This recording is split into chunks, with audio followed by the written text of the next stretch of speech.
Bakit may kalawang o rust stain ang CR, tiles at gripo? This is Bakit kahit kakalinis mo lang ng CR, may bumabalik pa rin kulay kalawang sa tiles, gripo at toilet bowl? Hindi yan basta dumi.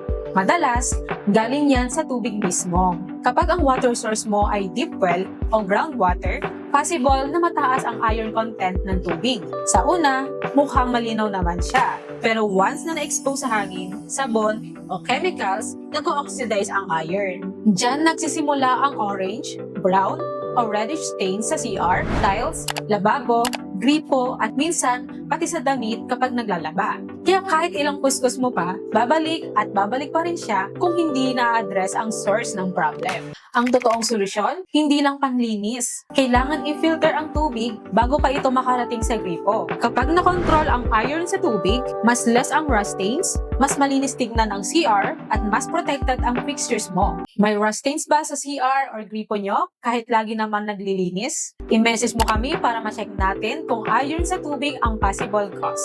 Yun lamang sa episode na to. God bless everyone!